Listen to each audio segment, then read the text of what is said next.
అంగన్వాడీలు తమ డిమాండ్లు పరిష్కరించాలని కోరుతూ తలపెట్టిన 24 గంటల రిలే నిరాహార దీక్షలను సిఐటియు జిల్లా అధ్యక్షులు దువ్వా శేషబాబ్జీ, అంబేద్కర్ ఉద్యమ సీనియర్ నాయకులు ఐతాబత్తుల రామేశ్వరరావు ప్రారంభించారు. కలెక్టరేట్ వద్ద దీక్షలకు అనుమతులు లేవని పోలీసులు అడ్డుకోవడంతో ఎండలోనే ఫుట్పాత్పై బైఠాయించి దీక్షలను కొనసాగించడంతో పోలీసులు దిగిరాక తప్పలేదు.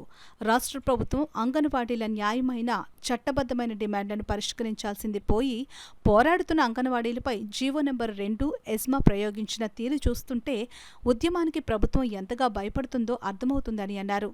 గతంలో ఉద్యోగుల, కార్మికుల పోరాటాలపై ఎస్మాను ప్రయోగించిన ముఖ్యమంత్రులందరూ అధికారాన్ని కోల్పోయారని, జగన్ కూడా ఆ జాబితాలో చేరేందుకు సిద్ధపడాలని హెచ్చరించారు.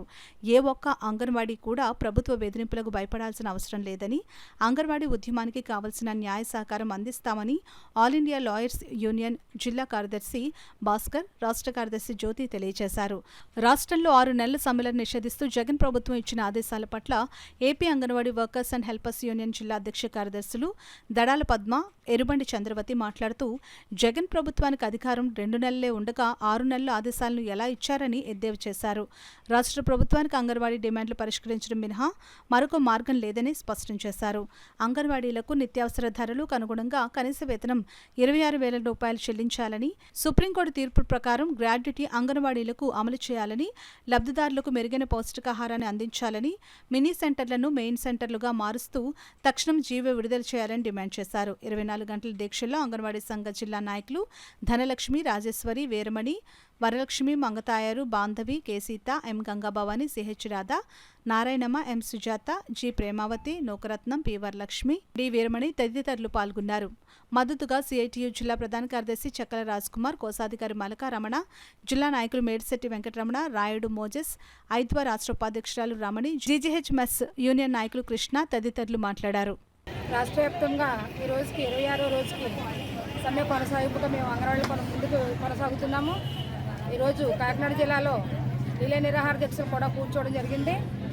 ఇప్పటికైనా ప్రభుత్వం బెదిరింపు చర్యలే చేపడుతుంది కానీ సమస్య సానుకూలంగా పరిష్కరించాలని ప్రభుత్వం ఏమాత్రం కూడా ఆలోచించట్లేదు. ఇప్పటికైనా అంగన్వాడీల పట్ల ప్రభుత్వం సానుకూలంగా సమస్యలు పరిష్కరిస్తే మంచిది. పరిష్కరించలేని సందర్భంగా ప్రభుత్వం ఏ బెదిరింపులు కూడా మేము బెదిరేది లేదు.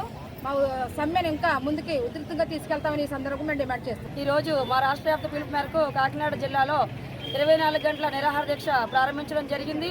అయితే ప్రభుత్వం చాలా దుర్మార్గంగా ఈరోజు ఎస్మా ప్రయోగించాము, అంగన్వాడీలు డ్యూటీలోకి జాయిన్ అవ్వకపోతే కొత్త వాళ్ళని నియమించుకుంటామని చెప్పేసి చాలా దుర్మార్గంగా చెప్తా ఉంది. ఈరోజు అనేక సంవత్సరాల తరబడి మేము పనిచేస్తూ ఉన్నాం. గ్రామాల్లో చిన్నపిల్లలకి, గర్భిణులకి, బాలందరికీ అనేక సేవలు అందిస్తూ ఉన్నాం. ఆ సేవలు అందిస్తున్న మేము గొంతెమ్మ కోరికలు ఏం కోరట్లేదు. ఈరోజు పెరుగుతున్న ధరలు రీత్యా చూసుకుంటే అంగన్వాడీలు కనీస వేతనం ఇవ్వాలని చెప్పేసి అడుగుతా ఉన్నాం. సీఎం గారు ఇచ్చిన హామీ ఏదైతే ఉందో తెలంగాణ కన్నా అదనంగా పెంచుతామన్నారు. ఈరోజు తెలంగాణలో 18,000 రూపాయలు వేతనం ఇస్తూ ఉన్నారు. కనీసం ఆ విధంగా అయినా ఇస్తారేమో అని చెప్పి మేము ఆశిస్తూ ఉంటే అది పోను ఈరోజు బెదిరింపు చర్యలకు పాల్పడతా ఉంది. చాలా దుర్మార్గం. దీన్ని మేము తీవ్రంగా ఖండిస్తూ ఉన్నాం.